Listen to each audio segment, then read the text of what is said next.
Now, it's getting a little cozy here in the studio. I'm still joined at the table by Janet. We still have our winner, Anne, on Skype. And we've also been joined by one of the runners-up, Joep Bertrams. Hello. Thank you. Welcome. For welcoming me. You're very welcome. Now, how does it feel to be a runner-up in the first European Cartoon Award? It feels great, but first of all, I have to congratulate Anne with her excellent cartoon, which deserves it very well to be the first prize winner. It's a great cartoon. I noticed it before, and great cartoon. It is a beautiful one, isn't it? But they're all fabulous in each in their special way, right? It's just like any art. It's so personal. It speaks to you in different ways. But your cartoon, I'm going to introduce it with a little bit of a quote that you've made. A political cartoon shows at once what can be said. It often evokes an emotion through humor, which conveys a message even more emphatically. Now, can you tell us how this links into your piece of artwork for this competition?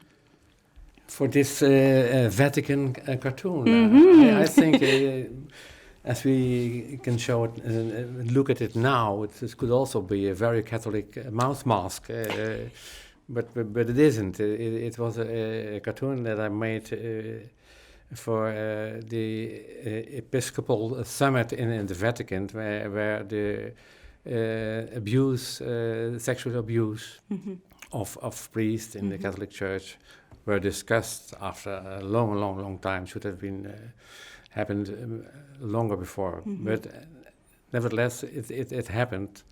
And of course, not all bishops are malicious wrongdoers, but to make it a little bit stronger, you use all of them, and because they all diminished the problem, and they all didn't come forward and say, let's do something about it.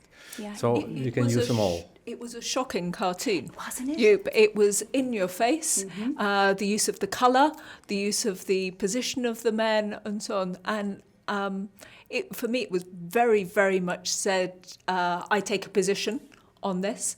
And for me, I wondered, do you feel right as a cartoonist to take a position like that?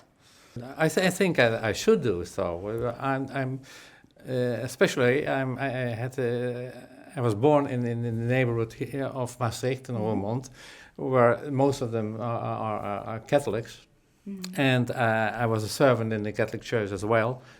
Never experienced any mischief, but nevertheless, it's close to my own life, and things that are the closer things happen to your own life, the stronger you have to react. It's very easy to react strong on things that are happening on the other side of the world, and have a meaning about it. But when it depends on when it comes to your own surroundings, then it's most important to act fierce. Indeed, yeah. Anne, may I ask, as a cartoonist yourself, do you feel the same as Joep? Yeah, I was really thinking that I totally agree with this, because I think when there's a strong emotion, usually the cartoon will be better. Like we draw also like a therapy, when there's strong emotion, reading newspaper, specific news, usually it creates something, I think, in the brain and the need to draw it. And usually the cartoon is stronger, like the one from Joep. It's a strong visual. Ruben Oppenheimer was our second runner-up, and he couldn't be here today, but he actually did, I believe, study here at the Maastricht Academy of Fine Arts. So we feel that he's sort of with us in spirit. So he studied here in the city. I'm going to quickly go on because I wanted to ask you guys another question, and this is actually one that's been a bit the topic of today, and that is how you think cartoons can foster a debate about Europe. Anne, what do you think about this remark and about fostering a debate in Europe with cartoons and art? Cartoon is a part of any political and societal debate, so European as any of them. But the good thing of cartoon, because it's so visual, and when you don't have words, it can reach a lot of different people, like different languages. with different languages within Europe. And because, it so visually can spread information and create debate it's faster than reading an article you have to translate or anything. That's very true. Actually, we forget that all of these different languages across Europe, we don't lose anything in translation here. And you found that a bit, Janet, when you guys were looking and making your decisions. Cartoonists are playing their part to stimulate debate and get people actually interested in what's going on. Because, if we don't think about it, then these politicians will run the world without us joining in. Well, there you go. See you nodding along there as well. But this does actually raise a thing. You talk about cartoonists around Europe and all of this, but it brings up another question, and that's some of the associated dangers that come for cartoonists these days. And there is a question raised, and it refers to an article in a recent European Centre for Press and Media Freedom piece, which speaks about cartoonists around Europe, around the world, who are being imprisoned, who are being forced into exile, who are receiving death threats even. And it raises the question if cartoonists and journalists need to be somehow protected. Every government should protect its civilians. Also cartoonists. You are just a civilian, and you should protect him. And in the countries which are governed well, this is happening in France, in Europe, maybe not in Hungary and not in Poland. And that's a thing which is very important in the debate in Europe as well. Those countries are members of the European Union, but don't act like real European and in treating their journalists. Yeah, it's a worrying trend, though. And may I ask you, as a French native who's living in Spain, how do you feel about this? Do you ever feel scared, for want of a better word? I'm not, because usually I'm not into too controversial thematic with my cartoon. But for sure, I'm anxious for my colleagues, because among cartoonists, it's kind of a small, we all know each other, and because of a lot of association who put us together. So worried about a lot of colleagues that are receiving threats around the world, or nowadays also like being fired by newspaper. It's harder and harder to live from cartoon and to be able to express all our ideas through the cartoons. Yeah, indeed, that freedom of speech thing is raising its head again. Well, I think we have to recognise that Europe is one of the places that does actually guarantee the possibility of freedom of speech for people, and will pay cartoonists to do their work. If you consider what it's like to be a cartoonist in the Middle East, where you have a lot of death threats, in Asia, where it's impossible to do some work, even some parts of Africa. We do have some degree of privilege here in Europe, but I think it's still a privilege that has to be defended, fought for, and recognised that freedom of speech isn't an automatic. We can we can lose it quite easily unless we fight for it.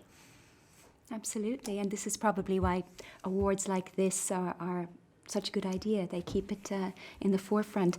And how do you feel? Do you feel the same, that cartoons are important in society today?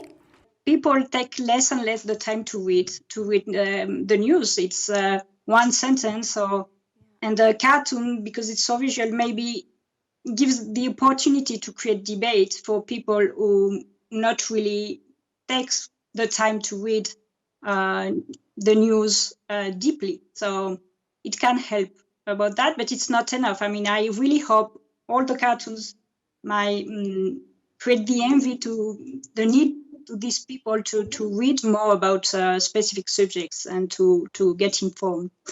Thinking about the way that we live in a very highly polarised society at the moment, and you see these very nasty debates going on online between people who essentially just shout at each other and use nasty words, to be a bit delicate about it towards each other. And cartoons are very different from that, because even though they are, as I said, for example, your cartoon is very shocking, it still is actually making a point, a political point, a sharp and interesting point, which should, as Anne says, actually create debate rather than just provoke, swear words back from people. So I'm hoping certainly that this form of putting out a commentary in a visual form helps to make people discuss and debate. But I'm concerned, honestly, that because our world is so polarised, that perhaps cartoons become polarised. I agree, and cartoons are very often used in schools as well. But for instance, Daryl Cagle, the syndicate in the United States, which delivered cartoons to schools, lots of them. But it's a big problem because they don't want these cartoons anymore because they are too anti-Trump or too anti-establishment. So they are losing this contact, which is quite a thing, I think. So it would be nice if we could try to make cartoons. It would be good if we could make cartoons things that help engender political debate, which is, I think, what Anne's cartoon is very much about. It's about saying, let's talk about it. Yeah. Would you say that, Anne? That your cartoon was saying... Yes, exactly.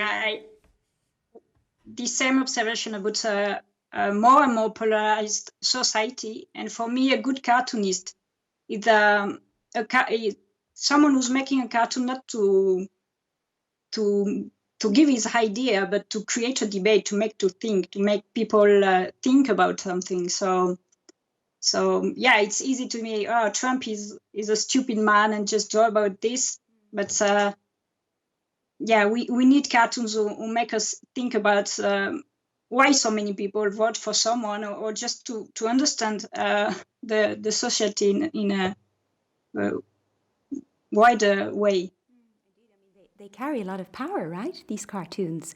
You can discuss a problem time after time after time, but if you make cartoons about it, they're totally different every time, but telling the same story. So it's much more interesting to watch cartoons and see the whole world go pass by than having a text that is always the same. Unfortunately, I'm going to have to bring things to a close. I'm going to say thank you to Anne for joining us all the way from Madrid. Thank you, Joep, for being here. Thank you, Janet, for your input.